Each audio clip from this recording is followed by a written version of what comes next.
"You don't belong here."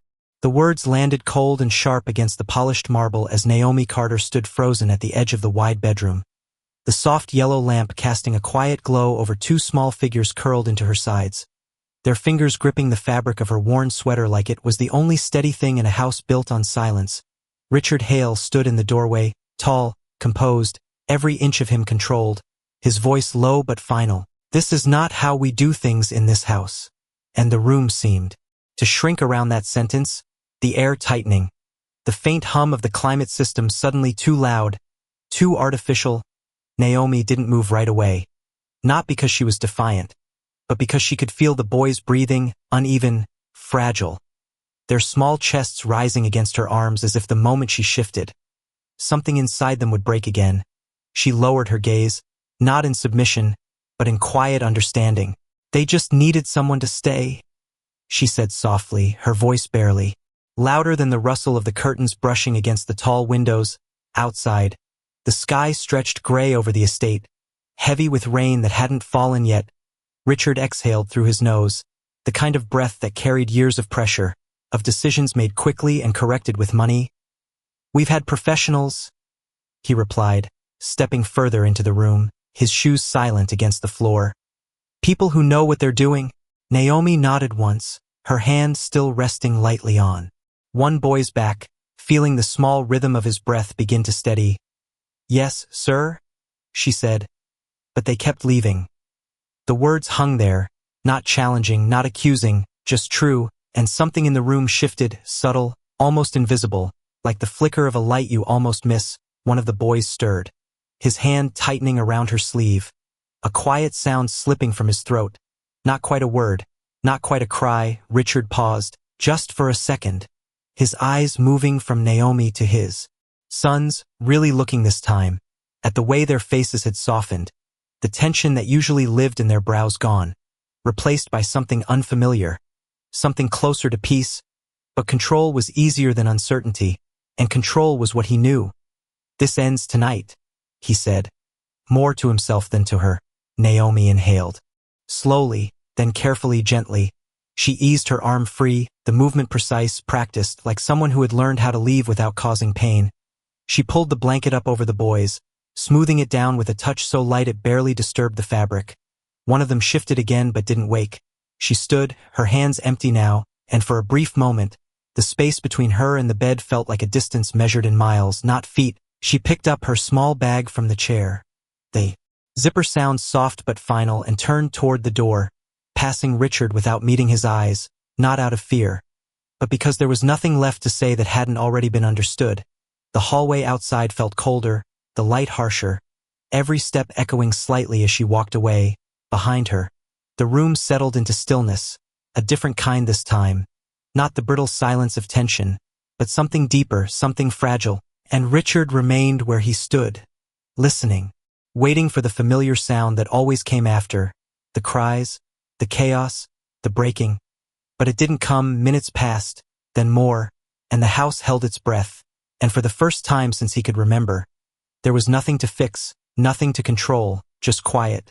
And it unsettled him more than anything ever had. The quiet stretched longer than it should have, settling into the corners of the house like something alive, something unfamiliar. Richard Hale remained in the doorway long, after Naomi's footsteps faded down the hall, his eyes fixed on the bed as if expecting the moment to snap, to return to what it had always been, the restless shifting, the sharp cries cutting through the night, the endless cycle of soothing that never worked. But the boys did not move. Their breathing stayed slow and even. Their small hands relaxed against the blanket, and that was what unsettled him most, not the silence itself, but how natural it suddenly felt. As if the chaos had never belonged there in the first place. He stepped closer, carefully, like he might disturb something fragile, something he did not fully understand. The floor beneath his feet cool and steady, his reflection faint in the tall glass windows that lined the far wall. Outside, the first drops of rain finally began to fall, soft at first, then steady, tapping lightly against the glass in a rhythm that matched the calm in the room. He reached the edge of the bed and paused, looking down at his sons, really looking, not as problems to be solved or behaviors to be managed, but as children, their faces soft in sleep, the tight lines that usually held their expressions gone. their bodies no longer tense, and for a brief moment, something unfamiliar moved through his chest, not control, not certainty, but something quieter, something closer to doubt. He glanced toward the chair where Naomi's bag had rested, now empty. The space left behind oddly noticeable, like a missing piece in a place that had always felt complete without it. The house had been designed to eliminate discomfort, every detail calculated, every sound controlled, every surface polished to perfection, and yet none of it had ever brought this kind of stillness, this kind of ease. He exhaled slowly, running a hand along the edge of the bed frame, grounding himself in something solid, something predictable. Downstairs, the faint ticking of a clock echoed up through the open space, each second marking time in a house that suddenly felt different. He straightened, stepping back, telling himself it was temporary, that whatever had happened here would not last, that order would return the way it always did, through structure, through discipline, through the systems he trusted. But as he turned toward the door, one of the boys shifted slightly, a soft sound escaping his lips, not distress, not fear, just a quiet murmur, and then a word barely formed, almost lost in the rhythm of sleep. Naomi? Richard stopped mid-step, the name lingering in the air longer than it should have, heavier than it had any right to be. He did not move for a moment, his hand resting against the doorframe, the rain outside growing steadier now, filling the silence with a soft, constant presence. He looked back again, at the bed, at the calm that should not have been possible, at the absence that somehow felt louder than any noise that had come before, and for the first time, the certainty he had always relied on did not return. Instead, there was a question, quiet but persistent, pressing against the edges of his thoughts, not about the boys, not about the house, but about the woman who had just walked out of it, and what it meant that everything had changed the moment she did. Morning arrived without the usual storm. No sharp cries echoing down the hall, no hurried footsteps, no doors opening and closing in controlled urgency, just a quiet that lingered too long, too complete. Richard Hale stood at the kitchen counter, untouched coffee cooling in his hand as the large windows filled the space with pale gray light. The rain had not stopped. It moved steadily across the glass, soft but persistent, like something refusing to be ignored. He had not slept, not really. Every time he closed his eyes, the image returned, Naomi standing still, calm, certain in a way that did not match her position in his house, and the boys, quiet beside her, not controlled, not corrected, just at ease. He set the cup down without drinking, the faint clink against the marble louder than it should have been. Upstairs, the house remained still, and that was what finally pushed him to move. He walked the length of the hallway, each step measured, each breath steady, until he reached their door. He paused for a moment before opening it, not out of hesitation, but because something about the silence felt like it might break if he moved too quickly. The room inside was dim, the curtains drawn halfway, soft daylight spilling across the floor. The boys were awake, sitting side by side on the bed, not restless, not agitated, just still, their eyes fixed somewhere beyond him, not meeting his gaze, not reacting to his presence, and for a moment, he did not understand what he was seeing. He stepped closer, careful, controlled. "Good morning," he said, his voice even, practiced, the way it always was, but neither of them responded. One of them shifted slightly, his fingers tightening around the edge of the blanket. The other blinked slowly, his gaze drifting, and then, after a long pause, a word slipped out, quiet, almost fragile. "Naomi?" Richard felt something tighten in his chest, not sharp, not sudden, but deep, like a weight settling where certainty used to be. He crouched slightly, lowering himself to their level, something he rarely did. "She is not here right now," he said, keeping his tone calm, logical. But the words did not land, did not reach them. The silence that followed was different now. Not peaceful, not whole, but hollow, like something essential had been removed. One of the boys turned his head slightly, his expression unchanged, and repeated it, softer this time, "Naomi?"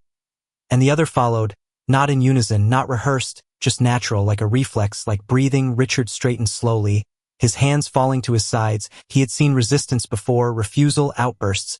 But this was not that. This was absence, quiet but absolute.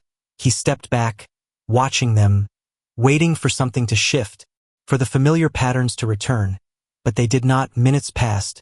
The room held steady in that same suspended stillness, and for the first time, He realized that control had never created calm. It had only suppressed the noise, and now, without her, even that was gone. Downstairs, the clock continued its steady rhythm, indifferent, marking time in a house that no longer felt predictable. He turned toward the door, not quickly, not decisively, but with a weight that had not been there before. As he stepped into the hallway, the name followed him, faint but constant, carried in small voices that did not rise, did not demand, just repeated, Naomi. And with each step he took away from the room, the distance between what he believed and what was real grew wider, until he stopped midway down the hall, the sound of the rain filling the space again. And for the first time in years, Richard Hale did not reach for control. He stood still, listening, realizing that the one thing he had dismissed so easily might have been the only thing holding everything together. The hallway felt longer than it had the night before. Every step Richard Hale took echoing with a quiet that no longer felt controlled but exposed, the kind of silence that revealed what had always been hidden beneath structure and routine. Downstairs the house staff moved carefully, slower than usual, their voices lowered as if the air itself demanded restraint. He entered the kitchen again but did not stop this time, did not reach for coffee or routine. Instead he stood by the wide window, watching the rain trace thin lines down the glass, each drop sliding into the next, continuous, unbroken, his reflection faint and unfamiliar in the surface.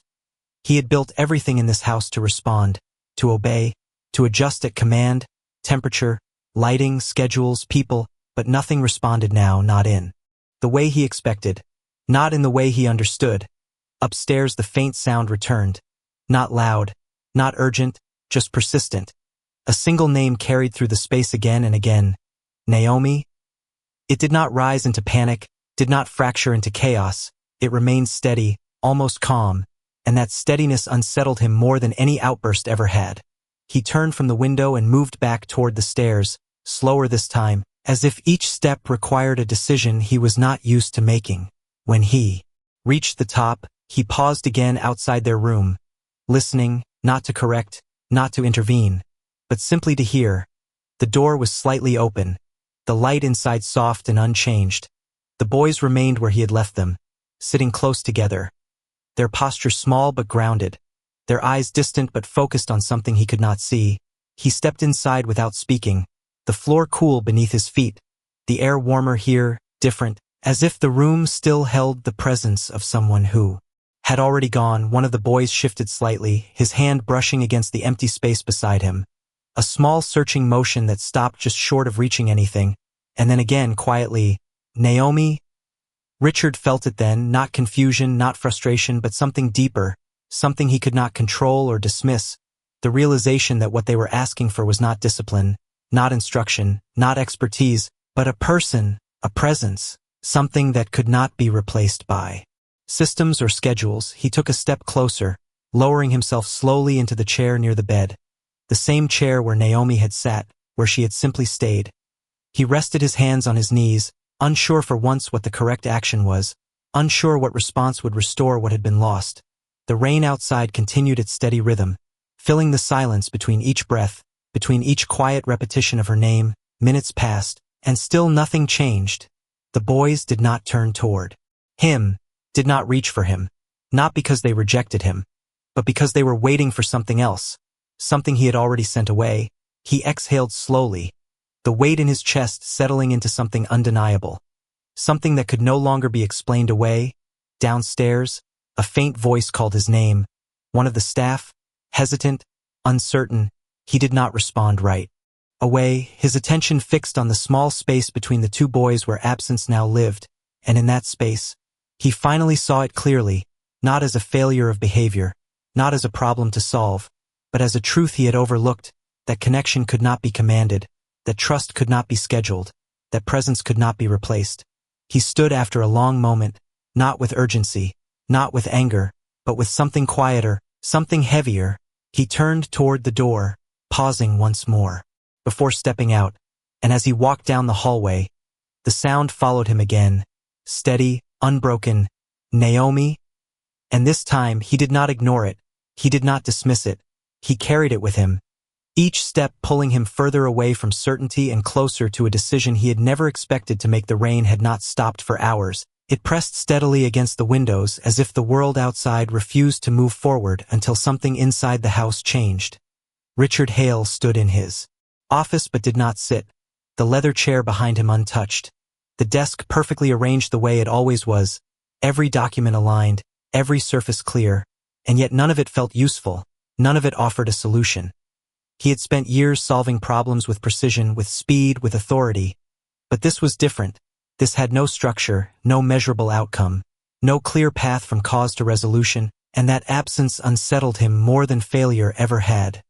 He moved toward the window, looking out over the long driveway stretching nearly a quarter-mile to the gate, the gravel darkened by rain, the security lights faint in the gray daylight. Somewhere beyond that gate Naomi Carter was walking through a world far less controlled than this one, and for the first time, that difference felt like a divide he could not easily cross. Behind him, the house remained quiet, not peaceful, not settled, but suspended, as if everything inside it was waiting for a single missing piece. He turned, leaving the office without another glance, his steps more direct now, less measured, not rushed, but no longer hesitant. Downstairs the staff looked up as he passed, their expressions careful, uncertain. No one spoke, no one asked questions. The weight in the air made conversation feel unnecessary. He reached the front hall where a small table stood near the door, a place he rarely noticed, and there, resting against the polished wood, was something that had not been there before. A small notebook, worn at the edges, simple, unremarkable. He stopped, his hand hovering for a moment before picking it up, the cover soft from use, the pages slightly bent, not part of the house, not something designed or placed with intention, but something personal, something left behind.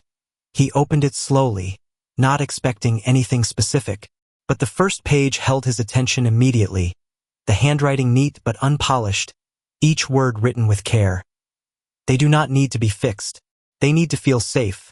He read it again, the sentence simple, direct, without explanation, and yet it carried more weight than any report or recommendation he had received in months. He turned the page. More notes, observations, small details. Noah covers his ears when voices rise, even slightly. Liam watches before he responds always. They calm when someone stays still, not when someone tries to change them. Each line built on the last, not instructions, not strategies, just understanding, just attention, just presence translated into words. He flipped further. The pages filled with quiet patterns, moments he had missed, signals he had not recognized, because he had been looking for solutions instead of listening for meaning. His grip on the notebook tightened slightly, not from anger, but from something closer to recognition, a realization that the answers had been there, not hidden, just unnoticed. He closed it slowly, the soft sound of the cover settling, echoing faintly in the large space. Upstairs the silence remained, but now it felt different, no longer empty but expectant. He looked toward the staircase, then back at the door, the distance between those 2 points suddenly clearer than it had ever been. Behind him was everything he had built, everything he understood, control, order, certainty, and beyond the door was something uncertain, something unstructured, something that required him to step outside of what he knew. He stood there for a long moment, the notebook still in his hand, the rain continuing its steady rhythm against the glass, and then, without announcing it, without overthinking it, he moved, his hand reaching for the door handle, the metal cool beneath his fingers. He paused only once, just long enough to glance back toward the staircase, toward the room, where 2 small voices still waited in quiet repetition. And then he opened the door, the sound of rain growing louder as the outside air met the stillness inside. And for the first time in years, Richard Hale stepped out, not to control a situation, not to manage an outcome, but to follow something he did not fully understand, carrying with him a single, undeniable truth that had begun to take shape, that what he had dismissed as small, as simple, as replaceable, might have been the only thing that truly mattered. The rain felt colder the moment Richard Hale stepped outside, not because the temperature had changed, but because there was nothing between him and the world anymore. No glass, no walls, no systems adjusting the air to his preference, just the steady fall of water against his coat, soaking through the edges, grounding him in something real, something unfiltered. He walked down the long driveway without calling for a car, without reaching for his phone, each step deliberate, each breath visible in the damp air. The gravel shifted beneath his shoes, a sound he rarely noticed before, now sharp, present, undeniable. The gate stood nearly 200 yards ahead, its iron frame dark against the gray sky, and beyond it, the road stretched in both directions, open, uncertain. He slowed as he reached it, his hand resting briefly on the cold metal, the rain collecting along its surface, dripping in small, steady lines, and for a moment, he hesitated, not because he doubted the direction, but because he did not know what came after it. Inside the house, everything had been defined, every step mapped, every outcome anticipated, but out here, there were no guarantees, no systems to correct what went wrong, only choice, only movement forward. He pushed the gate open, the hinges releasing with a low, unfamiliar sound, and stepped onto the road. The world beyond his property felt different, quieter in a way that was not controlled, just lived in. The distant hum of a passing car, the faint rustle of trees lining the street, the soft rhythm of rain hitting pavement instead of glass. He looked down the road, scanning, not with urgency, but with focus, trying to trace something that had no clear direction, no visible path, just the memory of a woman walking away without looking back. He moved forward, his pace steady, his thoughts quieter than they had been in years, not because he had answers, but because he had finally stopped trying to force them. The notebook still rested in his hand, its edges damp now, the ink inside slightly smudged where rain had touched it, but the words remained, clear enough, present enough. They need someone who stays. He read it again in his mind, not as instruction, but as truth, something that did not require interpretation, only action. A car passed slowly, the driver glancing briefly at him, perhaps recognizing something out of place. A man dressed for boardrooms walking alone in the rain, but Richard did not notice. His attention fixed ahead on the distance, on the possibility that he was already too late, that the space he had created inside his home had already closed, that trust, once broken, did not wait to be repaired. He kept walking, the rain soaking through his sleeves now, the cold settling into his skin. But he did not turn back, did not pause, because for the first time, turning back felt like the wrong direction. The road curved slightly ahead, disappearing behind a line of trees, and as he reached that bend, something shifted in his chest again, not doubt, not fear, but something quieter, something steadier, the understanding that this was not about finding her quickly, not about fixing what had happened in a single moment, but about choosing to move toward what mattered, even without certainty, even without control. He slowed slightly, looking ahead once more, and though the road remained empty, the rain unbroken, he did not feel lost, not in the way he had inside the house, because for the first time, he was not trying to manage the outcome. He was simply following the truth he could no longer ignore, that presence could not be replaced, that connection could not be commanded, and that if he wanted it back, he would have to meet it where it lived, not where it was convenient. The road stretched longer than he expected, each step carrying Richard Hale further from the life he understood and deeper into something uncertain but necessary. The rain had softened now into a fine mist that clung to the air rather than fell through it, coating the pavement in a dull sheen that reflected the gray sky above. He slowed as the neighborhood shifted, the wide estates and gated drives giving way to smaller homes, closer together, lived in rather than displayed. The sidewalks cracked in places, the grass uneven. But there was a warmth here that his own property had never held, something unpolished but real. He stopped at the corner, his gaze moving from one house to another, searching not for perfection but for a sign, something that told him he had not come too far, or worse, not far enough. He reached into his coat, pulling out the damp notebook again, flipping through the pages carefully, his fingers tracing the ink that had begun to blur at the edges, and then he saw it, a small note written near the back, almost overlooked. Bus stop, 3rd and Maple mornings. The words simple, practical, something written for herself, not meant to guide anyone else, but now it was all he had. He looked up, scanning the street signs, his eyes landing on a green post just ahead, Maple, the letters slightly faded but clear enough. He exhaled slowly, the distance between uncertainty and direction narrowing just enough to move forward again. He turned the corner, his pace steady but no longer hesitant. The houses here quieter, the windows smaller, some lit from within despite the early hour, and at the far end of the block, a small bus stop came into view, nothing more than a metal bench and a weathered sign, the paint chipped, the surface worn by time and use. He approached slowly, his steps quieter now, as if the space itself demanded a different kind of presence. And then he saw her.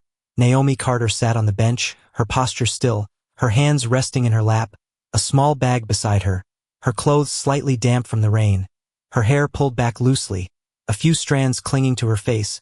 She was not looking for him, not expecting him, her gaze fixed ahead, distant but calm, as if she had already accepted what came next. Richard stopped a few feet away, the distance between them small but heavy, filled with everything that had been said and everything that had not. For a moment he did not speak, not because he did not know what to say, but because the words he had used his entire life no longer felt sufficient, no longer carried the weight they once did. The silence stretched between them, not uncomfortable, but honest, unguarded.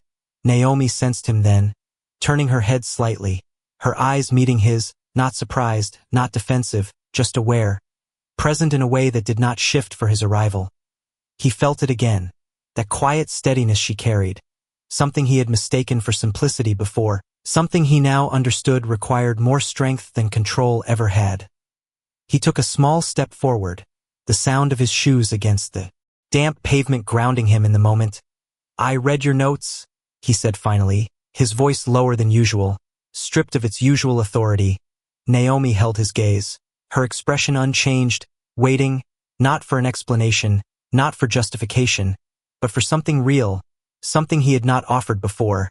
He glanced down briefly at the notebook in his hand, then back at her. "I missed everything that mattered," he continued, the words slow, deliberate, each one carrying weight he could not hide. Behind, the air between them remained still, the distant sound of a car passing at the end of the street barely noticeable. Naomi did not respond immediately, not because she did not hear him, but because she did not rush to fill silence the way others did. She simply let it exist, and in that space Richard understood something else, that this moment was not about convincing her, not about asking her to return as if nothing had happened. It was about acknowledging what he had failed to see. He took another step closer, stopping just within reach but not crossing the boundary. "They are waiting," he said quietly, and this time, something shifted, not in her posture, not in her expression, but in her eyes, a small flicker, a reflection of something deeper, something that connected her back to the house he had left behind. She looked down for a moment, her fingers brushing lightly against the strap of her bag, then back up at him, and when she spoke, her voice was soft but steady. "They do not need me to fix them," she said, echoing the words he had read. "They need someone who will not leave." Richard nodded slowly, the truth settling fully now, not as a concept, not as an idea, but as something he had to choose. Not once, but again and again he did not offer money, did not offer position, did not offer anything that could be measured. Instead he stood there in the quiet, in the damp air, and said the only thing that mattered, "Then I will stay too." And for the first time since he had stepped out of his house, the silence between them did not feel empty. It felt like the beginning of something that could finally hold. The rain eased into a thin, quiet drizzle as they walked back toward the main road, not side by side at first, but close enough that the space between them no longer felt like distance. Naomi Carter did not rush, her steps measured, grounded, as if she carried time differently, not in deadlines or expectations, but in presence. Richard Hale adjusted his pace without thinking, matching hers, not leading, not directing, just moving with her, the notebook still in his hand, now damp and softened at the edges, the ink inside slightly blurred but still readable, still real. Neither of them spoke for several minutes, not because there was nothing to say, but because the silence itself had become part of the understanding, the kind that did not need to be filled. The street behind them faded into quiet as they turned back toward the larger road, the neighborhood slowly shifting again. Smaller homes giving way to wider spaces, trimmed hedges, long driveways, the controlled world returning in layers. But something in the way Richard walked had changed, his shoulders less rigid, his gaze no longer scanning for what was wrong, but noticing what was there, the sound of their steps, the rhythm of the rain, the simple fact that she had chosen to walk beside him instead of away. When the gate to his property came into view, tall and still open from when he had left, he slowed, glancing toward Naomi briefly, not to ask permission, but to acknowledge the threshold they were about to cross. She paused for a moment, her eyes resting on the structure, the clean lines, the quiet precision of it all, and then she stepped forward, not Hesitant, not certain, just present, the gravel shifted underfoot again as they moved up the long driveway, nearly a quarter-mile stretching ahead. The house at the end standing exactly as it had before, unchanged, controlled, silent, but now that silence felt different, no longer something to maintain but something to enter. Carefully, as if it could either hold or break depending on what came next, the front door remained slightly open, the same way Richard had left it. The air inside still and cool, untouched by the rain outside. They stepped in together, the transition subtle but noticeable, the world narrowing again into polished floors and softened light. Somewhere upstairs, faint but clear, the sound returned, two voices, small, steady, repeating the same name, Naomi. It was not loud, not urgent, but it carried through the house with a clarity that reached them instantly. Naomi stopped, her breath catching just slightly, not from surprise, but from recognition. Richard felt it too. The weight of that sound, no longer something distant, but something waiting. He looked at her, not speaking, not directing, simply allowing the moment to unfold without interference. She nodded once, almost imperceptible, and began to move, her steps quiet but sure, up the staircase, along the hallway that had felt so empty before, now filled with something else, something closer to meaning. Richard followed a step behind, not leading, not correcting, just there. When they reached the doorway, the boys were exactly as he had left them, sitting close together on the bed, their small forms still, their eyes distant. But the moment Naomi stepped into the room, something shifted, not dramatically, not all at once, but unmistakably. One of them turned first, his gaze finding her without hesitation, his fingers loosening their grip on the blanket. The other followed, slower, but certain, their attention anchoring to her presence as if it had never truly left. Naomi did not rush to them, did not reach immediately. She simply stepped closer and knelt down, bringing herself to their level, her voice soft, steady. "I am here," she said. Nothing more, no explanation, no apology, just presence, and that was enough. The space in the room changed, the tension that had lingered dissolving into something quieter, something whole. One of the boys leaned slightly toward her, not clinging, not desperate, just moving closer. The other followed, their small movements natural, unforced. Richard stood in the doorway watching, not as someone in control, but as someone finally seeing, the notebook still in his hand, the words inside no longer just observations, but truth unfolding in front of him. And for the first time, the house did not feel like something he needed to manage. It felt like something he needed to understand, something he needed to be part of. Not above. The room did not rush to fill with sound. It stayed quiet in a different way now, not empty, not waiting, but settled, as if something that had been missing had finally returned and the space knew it. Naomi Carter remained kneeling beside the bed, her presence steady, her breathing slow, matching the rhythm of the two boys who had shifted closer without hesitation, without fear, their small hands resting near her, not gripping, not holding on tightly, just close enough to feel that she was there, that she was not leaving again. Richard Hale stood in the doorway, not stepping forward, not interrupting, the notebook still in his hand but forgotten now. His attention fixed on something he had never truly allowed himself to see before, not behavior, not outcomes, but connection, quiet and undeniable. One of the boys leaned gently into Naomi's shoulder, his eyes no longer distant but soft, aware. The other mirrored the movement, slower but just as certain.